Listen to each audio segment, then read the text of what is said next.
neste momento um debate profundo nas redes sociais, mas que pode impactar severamente o debate que vai acontecer lá na Câmara dos Deputados, depois no Senado.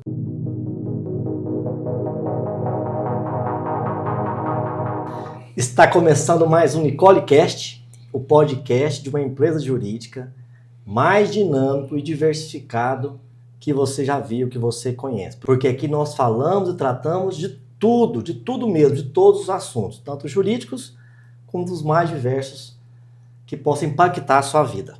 Meu nome é Luiz Gustavo Nicole. E eu sou o Rafael Teles, pessoal. Nós somos sócios do escritório Nicole Advogados e hoje vamos tratar de um tema jurídico. Os nossos últimos podcasts não foram jurídicos. Hoje sim, nós vamos falar do juridiquês, mas que possa ser importante para você que é empregado ou também você que é empregador, entender qual é o nosso ponto de vista sobre algo que está acontecendo neste momento, um debate profundo nas redes sociais, mas que pode impactar severamente o debate que vai acontecer lá na Câmara dos Deputados, depois no Senado, com uma mudança de uma lei que é sobre a jornada de trabalho. A jornada de trabalho 6x1. Você sabe o que é? Vamos começar então tratando deste tema. Teles, o que é a jornada 6x1? Vamos explicar aí para o nosso internauta. Pessoal, a gente tem no Brasil, na Constituição, na CLT, nós temos aí uma limitação de jornada de trabalho. Uma limitação de horas, né, Luizão? É. Então, aqui no Brasil, o trabalhador ele trabalha no máximo 44 horas semanais, conforme o texto constitucional. Então, não é que existe, de fato, uma questão de escala, mas sim de limitação de jornada, não é? Que pode ser também 5x2. Exato. Né? Então, existem formas de jornada, mas o que de fato existe na Constituição é esse limite de 44 horas semanais. Então, o que está em discussão? Seria a redução desse limite. Então, eventualmente, se você fizer uma pesquisa aí na internet, você vai ver falando muito do fim da jornada 6x1, que é 6 dias trabalhado por um dia de folga, né? E que é o máximo, né? Que é o máximo conforme a nossa lei atual, que é que fixa, né, esse limite ali de 44 horas semanais. Então, aqui no Brasil, o trabalhador trabalha, via de regra, né, por 6 dias na semana e folga um dia na semana para completar aí esse limite de 44 horas semanais. Essa proposta visaria aí reduzir o limite máximo aí de jornada de trabalho, né? Lembrando que nós aqui no escritório, nós também cumprimos, via de regra, né, os empregados seletistas. Eles cumprem uma jornada de 44 horas na semana com 5 dias de trabalho. Ou seja, nós estamos inseridos na jornada 5x2. Há empresas, por exemplo, que adotam a mesma jornada de 44 horas na semana, 4x3. Já tem empresas no país que são 3 dias de folga. Então, não é algo esdrúxulo que nós estamos dizendo aqui.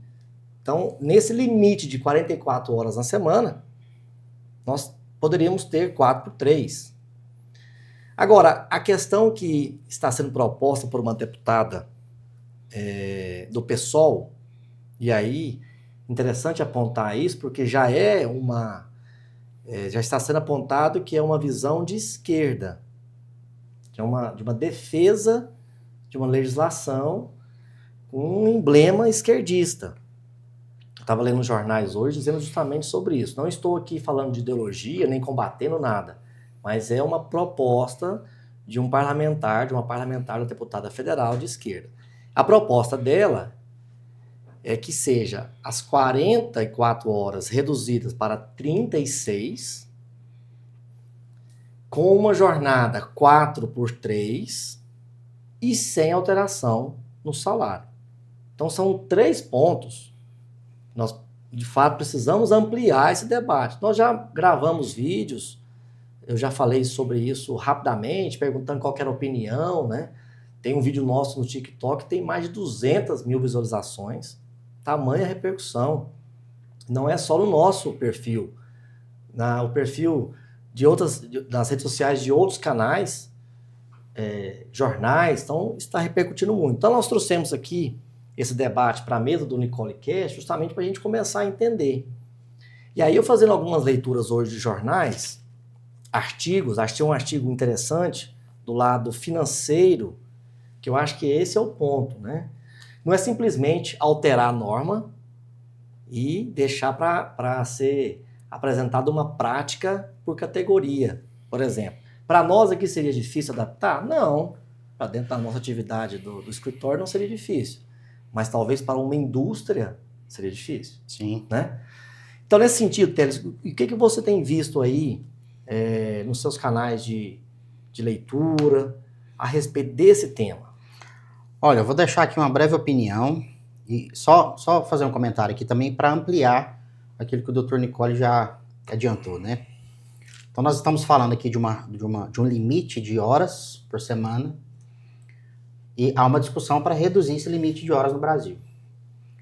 A questão de escala, né, ela é variável, a depender ali do meio de produção, a depender da atividade econômica que está sendo desenvolvida. O Dr. Nicole deu aqui o exemplo nosso aqui, de dentro de casa, né, que para nós seria fácil algum tipo de modificação nesse sentido.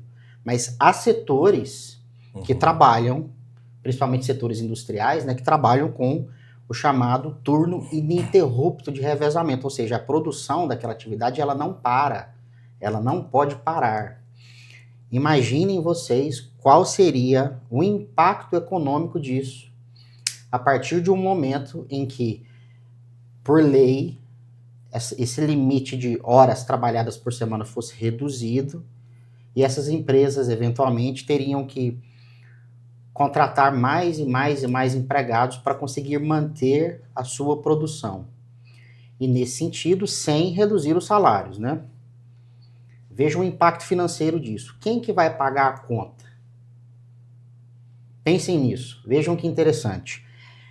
Esse custo, será que ele não seria repassado para o preço dos produtos que são produzidos, comercializados, etc.?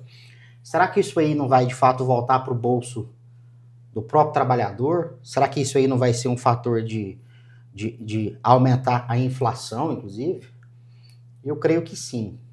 É interessante o que o Dr. Nicole disse, que essa discussão ela já começa nascendo, né, já nasce com uma ideia de que isso é uma proposta de esquerda, né, e tal. Existe um filósofo chamado Ortega y Gasset que ele diz uma coisa que eu acho muito interessante. Ele diz o seguinte, que você ser de esquerda ou ser de direita são duas formas de você ser um imbecil. É como se você anulasse metade do seu cérebro. Então, esse tipo de discussão, ela precisa ser enfrentada, né, de forma factual. Não importa se é de direita ou se é de esquerda, importa se está certo ou se está errado. Faz sentido ou não faz, não é? Não é porque é de esquerda que necessariamente vai estar errado, não é porque é de direita que necessariamente vai estar certo, esse tipo de coisa. Perfeito. O brasileiro precisa avançar nesse tipo de entendimento, né? E o que me preocupa é isso. Qual que vai ser o impacto econômico disso, de modo que isso aí vai acabar se voltando contra a própria classe trabalhadora, que é a classe que, de fato, paga imposto e sustenta o Brasil. Sabe o que eu penso outra coisa? Isso aqui já é opinião particular minha, né? Eu sinto que essa discussão é como se fosse uma cortina de fumaça. Porque o Brasil hoje é um país, Luizão, em que metade da população, praticamente, do país não tem acesso a saneamento básico pleno, por exemplo. Então, você tem aqui matérias de 2023, atestando que em 2023, sei lá, 100 milhões de pessoas no país não têm acesso a esgoto. 35 milhões de pessoas no país não têm acesso à água potável. Isso é um tipo de discussão que deveria estar tomando conta das redes sociais, da política e etc, etc. E o que os nossos políticos estão fazendo? Vamos achar aqui, de fato, algum meio de atrapalhar ainda mais o setor produtivo. E olha que interessante. Para esconder, de fato, as deficiências do Estado. E olha que interessante, exatamente nesse ponto. O que é interessante, nós não combinamos nada aqui. Falei, vamos falar, vamos conversar, bater um papo, porque nós temos muitos aqui no escritório, né? Às vezes a gente, num papo do café, rapidamente ali, a gente traz algumas ideias. Porque vamos colocar isso numa oportunidade de gravar e divulgar as nossas ideias, né?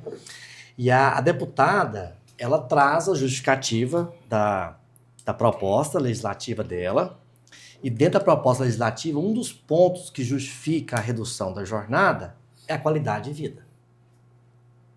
Então nós estamos falando de qualidade de vida, sendo que uma boa parcela desses que não tem acesso à água potável, que não tem acesso ao saneamento básico, são trabalhadores que serão impactados pela redução de jornada.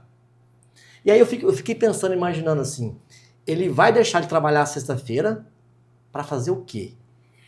Se ele não tem escolaridade, se ele não tem, basicamente, acesso à água tratada e ao esgoto, ele vai ficar sexta-feira em casa.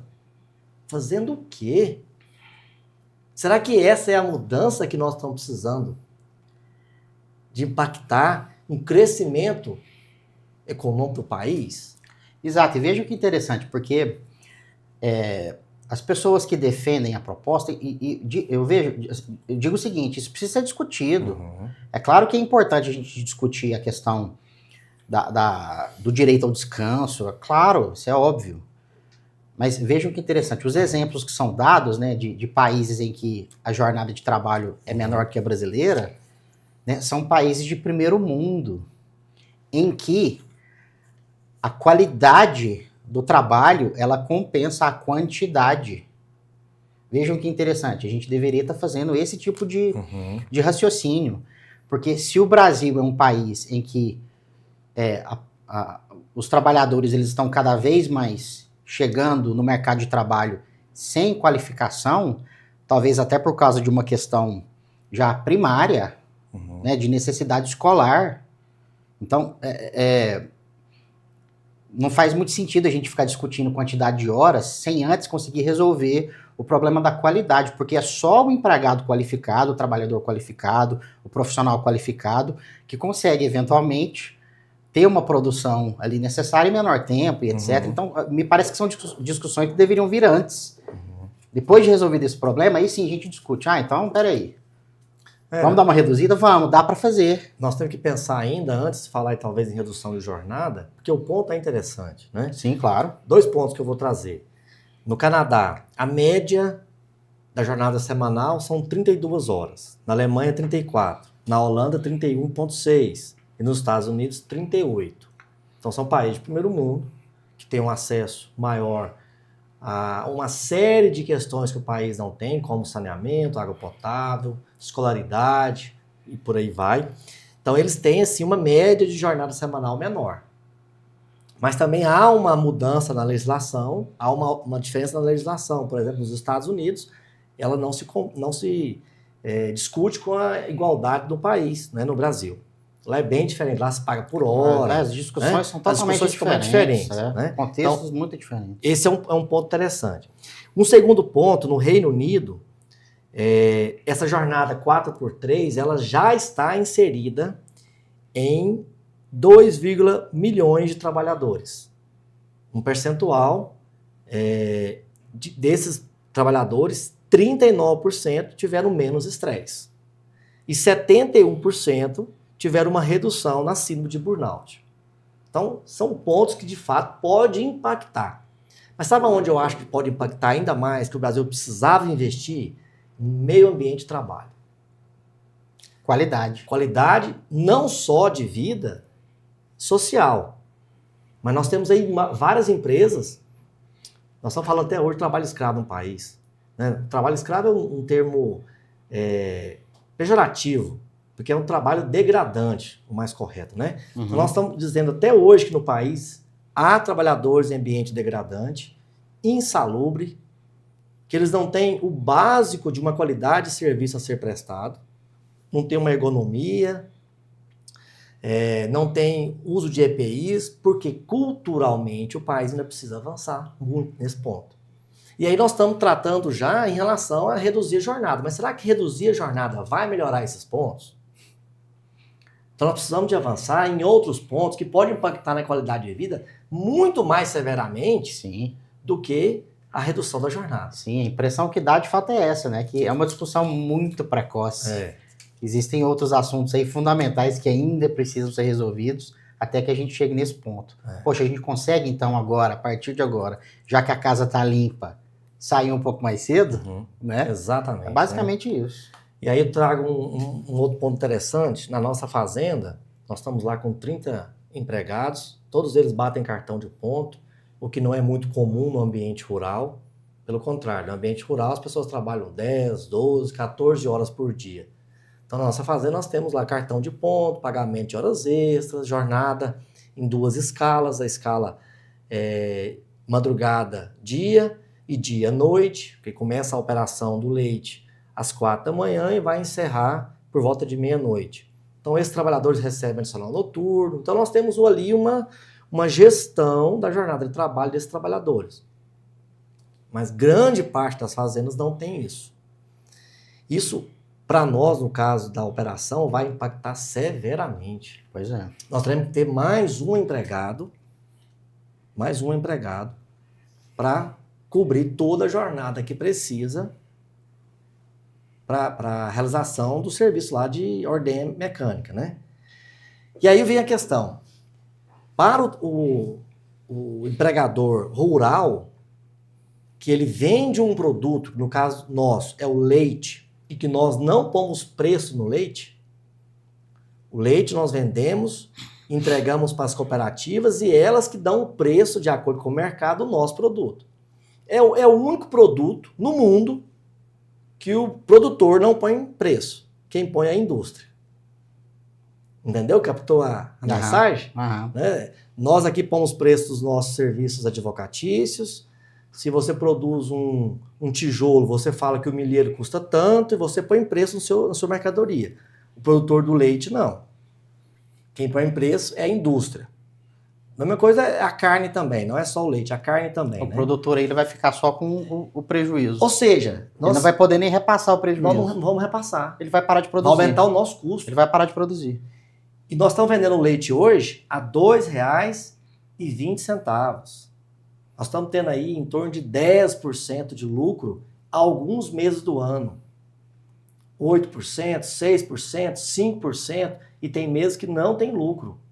Isso porque é uma fazenda que tem gestão. Então, o pequeno produtor, ele não tem essa gestão na ponta do lápis, ele não trabalha em escala, ele não consegue subsistir na atividade. Não vai conseguir se manter. Exatamente. Então, o debate, nós temos que começar a pensar como vai ser o modo prático, porque é muito simples. Você vai lá, altera a legislação, rapidamente, faz a votação entre os deputados, por uma demanda social muito forte, altera essa jornada, impacta no dia seguinte para o empregador e também para o empregado, que ele vai ser impactado positivamente, e a operação e o custo disso vai ser transferido para quem? Exatamente. Né? Então, esse debate, a gente precisa de começar, de fato, a falar sobre ele, as categorias falarem sobre ele. Mas por que vocês estão falando de leite? Porque é a minha atividade. Estou falando de leite aqui porque é a minha atividade, eu conheço.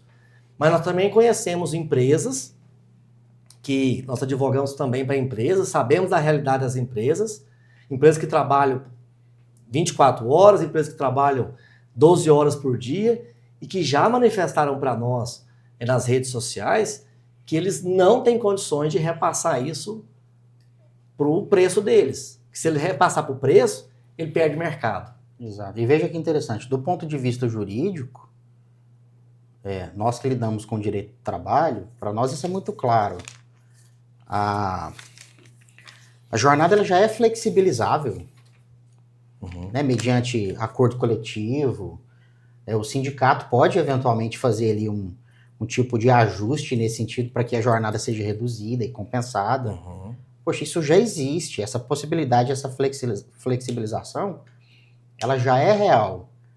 Agora, uma coisa é você ter esses meios aí de negociar e de flexibilizar. Outra coisa é vir uma canetada com um texto de lei que simplesmente coloca aqui um marco. E do dia para a noite você tem que alterar um país inteiro, a estrutura produtiva de um país inteiro, né? Esse é que é o problema. E veja que interessante. Eu fico pensando nessas discussões assim que são mais prementes, né, no país a respeito do direito do trabalho, sabe o que me preocupa muito mais do que isso? É, por exemplo, a questão do uso da tecnologia cada vez mais forte, a inteligência artificial, fazendo cada vez mais a automação de processos e etc, etc. E o poder gigantesco que isso tem, Luizão, de retirar ali os empregos mais básicos das pessoas. Mais básicos, assim, nada. Mais complicados também, mais técnicos, inclusive. Isso é uma discussão importante. Isso é algo que precisa, de fato, preocupar as pessoas.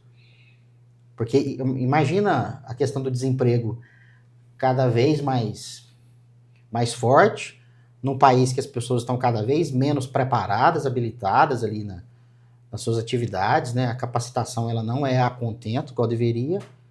Isso contra, né, uma tecnologia que vem resolvendo todos esses problemas sem necessidade de trabalho humano, né? E aí? Me parece que isso preocupa muito mais do que essa discussão precoce de jornada de trabalho das pessoas. Fato. No jornal de hoje é segunda-feira, nós estamos gravando, ver se a gente coloca já no ar isso aqui amanhã, rapidamente, né? Terça-feira, mas no jornal de hoje tem um artigo de um economista, ele trazendo que há uma possibilidade do aumento do custo da hora de trabalho em 15%. Então, aumento de custo da hora de trabalho em 15%. E uma possível redução do PIB variando de 3% a 8%. Então, ao mesmo tempo que nós estamos achando que pode ser um avanço para o país, pode ser algo também que nos próximos anos vai impactar na nossa economia. Severamente. Severamente. Sabe o que poderia estar sendo discutido também, paralelamente a isso? A questão da limitação da hora extra. Porque vamos supor que nós temos aqui uma relação e eu quero vender a minha hora extra por 30%. Não posso, porque a Constituição veda. Veda, justamente. E se eu tivesse a condição de vender a minha hora extra por 30% estou aqui concordando com o meu empregador, a gente fez um acordo. Dá essa liberdade de negociação, sim, né? Liberdade de negociar isso. A minha hora extra é 20%, é 30%. A mais da minha Eu não hora. seria mais competitivo do que um que está vendendo a hora extra dele por 50%? É isso, a Constituição também veda. Então, talvez se as duas discussões viessem paralelamente ali, talvez uma coisa compensaria com a outra e talvez isso desse ainda mais liberdade para ambas as partes conseguirem fazer esse tipo de ajuste. Interessante. Outro ponto, né, que eu anotei aqui também fazendo a leitura hoje, a defesa da deputada é de aumentar o tempo de lazer e de estudo dos trabalhadores. Só que o nosso país também não oferece condições de estudo para a qualificação da mão de obra. Nós temos um sistema S que não consegue atender a toda a demanda que tem de trabalhadores, por uma série de situações. Por exemplo, não consegue chegar a todos os trabalhadores, as categorias, não tem capital para fazer essa oferta de cursos. Hoje, o trabalho está cada vez menos qualificado, porque nós avançamos muito para os cursos superiores e menos para os cursos técnicos. Então, a gente pega hoje um industriário que é formado em Direito. Para que foi formar em Direito? Por que ele não se qualificou como torneiro? Não, vou fazer um curso de torneiro mecânico. Sim. Vou fazer um curso de direção defensiva e vou ser caminhoneiro. Eu vou ser Uber, aplicativo, motorista de aplicativo. Ou seja, nós perdemos a capacidade do país, dos cursos técnicos, que lá na minha formação do 2º grau, eu inicialmente não pensei em fazer faculdade. Eu pensei em sair de Arizona e vir para Goiânia e fazer curso técnico. A escola técnica era ali, escola né, técnica. Perto do Mutirama. Sim, né? muito famosa. Agrimensura, eletrotécnica. Meu pai se formou em contabilidade lá. Contabilidade, trabalhou, né, por muitos anos e muito depois que ele foi atrás de uma graduação, de fato. Pois é. Mas já era profissional da área há muitos anos. Há muitos anos. Depois foi se qualificar, fez um curso superior. Já tinha uma profissão, né? Seu pai tem uma história de vida que trabalhou 40 anos numa mesma empresa. Exatamente. Então ele tinha uma profissão e ele foi se qualificar buscando um curso superior. Hoje o brasileiro não. O brasileiro terminou o 2º grau, vou fazer faculdade. De quê? Vou fazer direito, vou fazer medicina. Aí ele termina o curso de medicina, termina o curso de direito, não consegue espaço no mercado, ele vai ser qualquer outra atividade que não precisa daquele curso. Então nós perdemos a capacidade de preparar o jovem para o mercado de trabalho.